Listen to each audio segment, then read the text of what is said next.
Well, thank you very much and welcome here in the Eastern Cape. We are just outside the Department of Education in the province. There's a sense of jubilation, as you would understand, in this province. It's something that they have not been able to do for a while now, given the performance of this province when it comes to matric results. At least now they've recorded a 5% improvement, and that now begins to change a little bit the narrative in terms of the performance of matric learners in the Eastern Cape. It shows that there's something that is brewing, there's something that is brewing, that is coming up.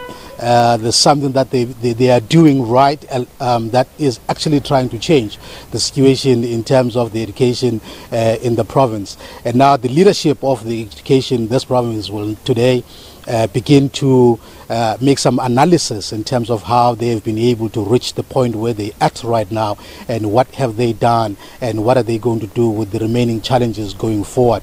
I have a pleasure now of being joined here on the set by the MEC for Education in the province of the Eastern Cape, Utatumandla Makupula, who's going to assist us to understand in terms of how they've been able to make this progress. It's a significant progress, 5%. I can see you are smiling. I haven't seen you smiling with the release of matric results in a while now. But how did you manage to get to the 5% increase? Thank you very much to you and your viewers. Indeed, today we are here to reward sacrifices, the hard work of the class of 2017, who have increased the results by whopping 5.7% and increased bachelors from 19% to 23%. Basically, what has been working, or what is it that we did in 2017? Firstly, we developed a 3-year plan, Education Systems Transformation Plan 2016, 17, 18. So 2017 has been the second year of the 3-year plan. And the main lesson of these 2 years of this 3-year plan has been that what we have identified as working, we must stick to it. And because we identified key issues and we stuck to them, and moving forward we're going to stick to them. The following has been the pillars of the issues that we've done. The first thing that we did was to pay attention to reorganizing the system itself. We reduced our districts from 23 to 12. So we have 12 districts now, which reduces the bureaucracy of running things. The second thing we did was to delegate the appointment of educators. We appointed a lot of educators. Things have always been centralized at head office.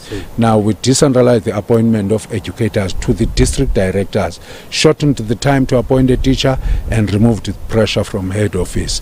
Thirdly, we also strengthened accountability, interacted with the individual principals and SMTs of the underperforming schools, where we were saying, we'll give you support and we expect you to produce the results. But MEC, you know that you are not out of the woods yet. There's still quite a lot of very fundamental challenges in this province in terms of education, infrastructure being one of those.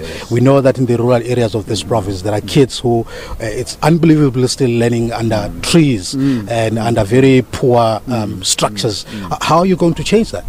Of course, with historical, because this is not an Eastern Cape problem per se. This is a South African problem, historically, where this province, the focus has been on missionary schools to the neglect, and communities taking desperately their initiative of each village organizing its small school. Now you're sitting with a large number of small unviable schools. Now the trick moving forward is to say, encouraging our communities, also because of migration processes, people moving Cape Town, Joburg, and to the towns, the bigger towns. So in the rural areas, the strategy is to establish large schools with hostels and encourage parents to allow us to take children to the hostels where they can get quality teaching and learning education. Quickly, we are running out of time. Can you just talk about this very continuing challenge in the province of some schools, some learners who still have no maths and science teachers? Sometimes they go into deep into half of the year without having seen a teacher in front of them. Indeed, it has been a problem, but we've overcome that this way. We came up with a strategic approach of defining the Matthew Goniwe bursary scheme, where we are saying, come here, we offer you a bursary to go and do 4 years of teaching maths and science, and in return give us the first 4 years so that we take you to the rural areas. Then after the 4 years you can go to Joburg or your Port Elizabeth. At least this has mitigated the challenges that we've been facing. Okay. Let me say thank you very much. Because of time constraint we have to leave it there, but congratulations. Thank you very much. All right, thank you very much. Well, that's the MEC for Education in the Eastern Cape, Mandla Makupul. Really, you can see he's re-energized, he's rejuvenated because of the 5% increase or 5% improvement that they have scored for the matric results. But they are not out of the woods yet. They're still at the bottom of all the provinces in our country. There's still a lot that they need to do in the system itself in terms of providing proper infrastructure and also making sure that every learner has got a teacher in front of them in this coming year.